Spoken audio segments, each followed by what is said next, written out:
The small town of Willowbrook was known for its tranquility, nestled between rolling hills and endless fields of golden wheat. It was the kind of place where everyone knew everyone, and secrets were hard to keep, or so it seemed. Leah Harper had lived there her whole life, her days spent managing the local bookstore and her nights dedicated to sketching. She loved the peace of the town, but lately, something felt off. It began with the strange looks from her neighbors, furtive glances and whispered conversations that stopped as soon as she approached. On a quiet evening, Leah decided to visit the corner diner. As she stepped inside, a hush fell over the room. Every face turned toward her, their expressions a mix of confusion and fear. The waitress, her hands trembling, spilled a cup of coffee as Leah approached. Is something wrong?" Leah asked, her voice wavering. The waitress stared at her, wide-eyed. "You were just here," she whispered, "but you left 5 minutes ago."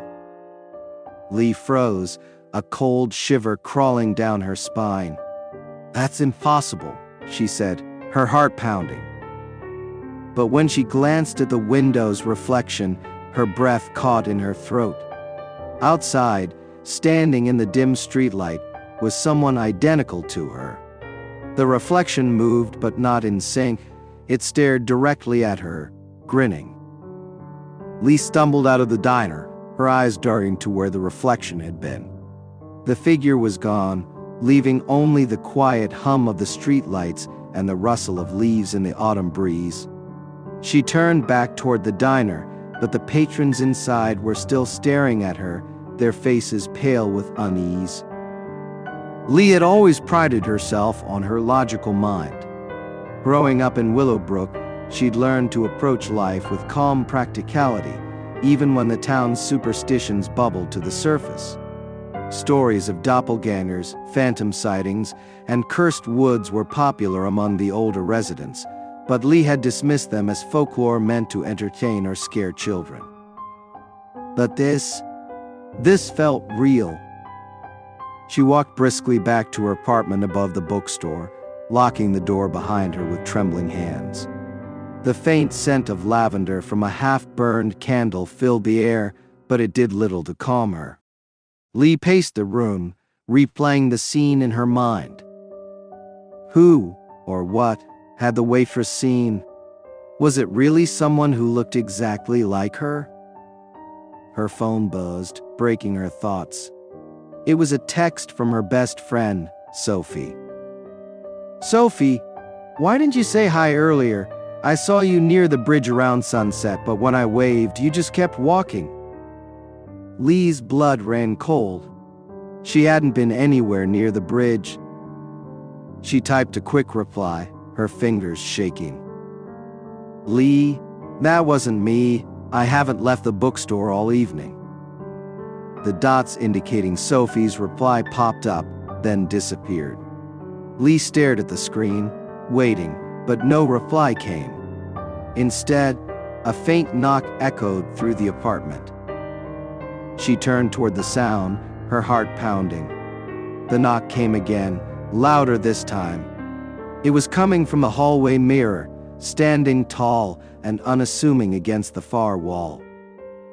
Leah approached cautiously, her breath fogging the glass as she leaned closer. Her reflection stared back, but as she moved her hand to touch the surface, the reflection didn't mimic her. Instead, it smiled. Leah's hand jerked back from the mirror, her pulse racing as the reflection continued to smile, its eyes glinting with an unsettling, unnatural gleam. She stumbled away from the mirror, but her gaze remained fixed on it, unable to look away. Her reflection's smile widened, stretching too wide, unnaturally so, until it reached the edges of the glass. Shaking, Leah turned toward the apartment door, wondering if she was simply losing her mind. She needed air, needed to escape the oppressive silence of her own thoughts. But before she could reach the door, a voice rang out from the mirror, soft, barely a whisper, but clear enough to freeze her in place. "Don't go," it said, mimicking her own voice. Lee's stomach churned.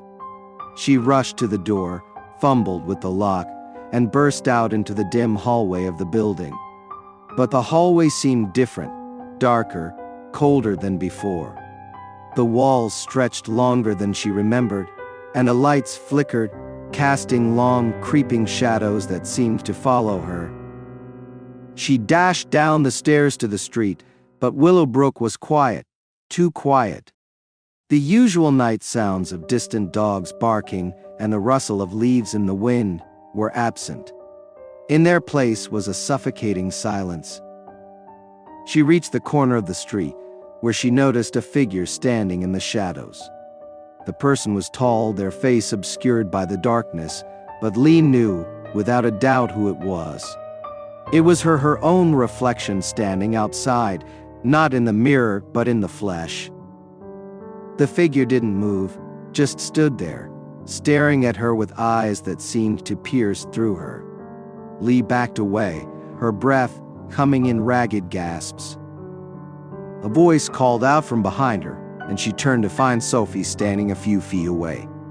Her face was pale, eyes wide with fear. "I saw you again, Lee," Sophie said, her voice shaking. "You were just standing there, staring at me, and when I tried to talk to you." Sophie paused, glancing nervously at the figure still lurking in the shadows. "It wasn't you, was it?" Lee swallowed hard, her mind racing. "No, Sophie, I swear, I haven't been anywhere near you. It wasn't me." As if on cue, the figure in the shadows stepped forward, slowly, too slowly, revealing the twisted, warped version of Lee's face. Her doppelganger was identical in every way, except for the eyes. They were completely black, void of any life or soul. The figure smiled again. "Why are you running?" it asked, in Lee's own voice. Lee's breath caught in her throat as she stumbled backward, her eyes locked onto the dark reflection that stood before her, now closer than ever. "Because you shouldn't be here," she whispered. The figure tilted its head, grinning wider. "But I've always been here." The world seemed to slow around Lee as the figure of her doppelganger stepped closer, its distorted face now inches away. The air grew heavier, thick, with an electric tension that made it hard to breathe. Lee could hear her heart pounding in her ears, but the silence around her pressed down even more. Sophie stood frozen, unable to move, her face ashen with terror. "Who are you?" Lee's voice barely escaped, a whisper swallowed by the stillness of the night.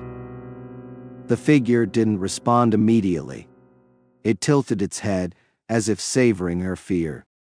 "I am you," it said finally, its voice eerily calm.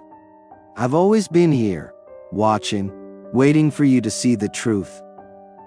Lee's mind raced, trying to understand, but everything felt like it was slipping away, unraveling in front of her. She glanced at Sophie, hoping for some comfort, but her best friend's face was frozen in a mixture of horror and confusion. "Why now?" Lee whispered, her voice barely audible. "Why are you doing this?" The figure's smile faded, and it stepped even closer, its black eyes locking onto hers with an intensity that sent chills down her spine. "Because you're the one who called me." Lee froze, her stomach dropping as the truth slowly dawned on her. The mirror. The strange reflections. The eerie feeling that something had been watching her for weeks, lurking just out of sight. She remembered how she'd been drawn to sketching faces in her journals, faces that didn't belong. Faces that looked too familiar, but not quite right. "Every time you looked into that mirror," the figure continued, its voice low and hollow, "you pulled me closer," and now it reached out, brushing its cold hand against Lee's cheek. "Now, it's time for me to take over." The ground beneath Lee's feet felt as if it were shifting, distorting, as if the world itself was being consumed by the reflection. Her vision blurred, and for a moment, everything went black. When her eyes snapped open again, she was standing in the middle of her apartment, except it didn't feel like hers. The room was still untouched, but something was wrong. The mirror in the hallway, which had once been a simple reflection, now stood open, revealing a dark, swirling void within. Lee turned towards Sophie, but her best friend was gone, as if swallowed by the shadows themselves. And then she saw it, her own face in the mirror, but it wasn't her. The eyes staring back at her were pitch black, hollow, devoid of any emotion. "I'm you now," the voice from the mirror echoed, "and I'll never let you go." The apartment was still. No sound except the faint hum of the refrigerator in the corner. Lee's hands shook as she stared at her reflection, her breath coming in ragged bursts.